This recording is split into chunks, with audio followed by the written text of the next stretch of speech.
You are completely winning here. You're up material, you have a better position, and everything looks completely under control. And yet players still lose positions like this all the time. And the reason isn't usually a one-move blunder. It's something much more subtle. Counterplay. Most players think that when they're winning, their job is to find the fastest way to win. However, that's actually where a lot of games start going wrong. Because while you're thinking about how to win, your opponent is thinking about one thing. How can I create problems? And if you allow enough problems, a winning position can disappear surprisingly fast. In this position, black, as you can see, is -2. It is completely winning up in exchange, could not be more comfortable. But if you relax, this position can get really bad really quickly. And funnily enough, this is one of my own games, so it happens at every level. So this is how the game progressed. White took. Black took back. White then played knight c5, and as you can see, white is moving in forward with their pieces, but I thought nothing of it. I went back, but then f4. But even here, the alarm bells never really started ringing for me. I played rook c8, f5. And now it's starting to get really scary. But again, I pay no attention to it whatsoever. Go b6, knight d3. Now here, I'm like, that kingside attack is nothing. I can easily defend this. I go for c5 and my own counterplay.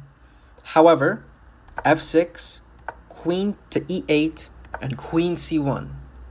And I'm like, still, I feel like I'm winning. And as the evaluation bar shows, I am still winning. But after I take the pawn, queen h6, queen f8, still protecting mate, queen h4, and I play rook c2. This move is a blunder. But why? Well, it's winning because of e6. This move completely blows open the position, and it's only possible because I allowed counterplay. If we go back all the way to the beginning of the position, after he took, played knight c5, after f4, I just allowed him to come at my kingside, thinking it was nothing. e6 was never a good move until he got all the way to this position. And now e6 is completely crushing. And it's only crushing because I allowed it to be crushing. I allowed myself to get into this position, and once his knight got into e5, it doesn't matter that I'm up a rook for a knight. It doesn't matter that I'm up 4 points of material. My king is going to get checkmated, and if it doesn't, I'm going to lose the full house. And that's what ends up happening. I have to sidestep the knight fork that's coming, and if I move my king, he'll just give me a check, and it's just going to get from bad to worse. So, I go queen to e8, f7, queen d8, and then yeah, the rest is history. And I ended up losing the game. And this is one of my more embarrassing losses, because I had done so well to get a good position, a winning position at that. But yeah, sometimes if you allow counterplay, it doesn't matter how many points of material you're up or how good your position is, you will still lose. This is example number 2. I'm playing white, and I'm completely winning. I can't lose a position where I have a passed pawn for nothing, right? Well, watch this. I take his bishop on e7. He takes back with the rook. In this position, I only have one winning move. And you might think, but you're up a pawn. Why do you only have one winning move? Well, you'll see. I go d6. The only winning move was to take and then go d6. The reason being is so that I have infiltration abilities.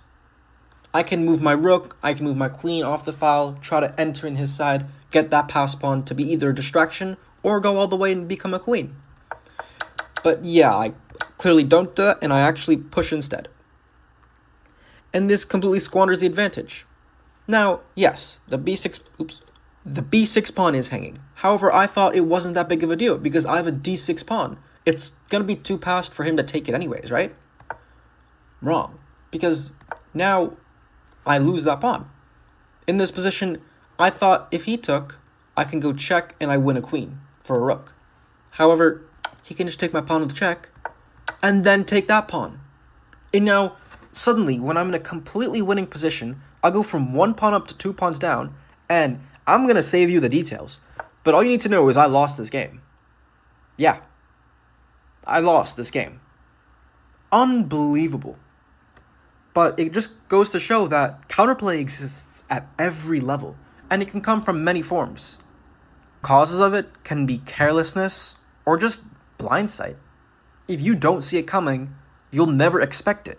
Therefore, you won't prepare for it, and when it comes, you'll be like, how did I lose that game? So what's the real lesson? Well, most players don't lose winning positions because they suddenly forget how to play chess. They lose them because they focus on their own plans and stop respecting their opponents, even when they're winning. And the moment counterplay appears, the position isn't as winning as it used to be. In the next video, I'll explain what happens when the counterplay is tactical, and I'll teach you how to shut it down before it even starts.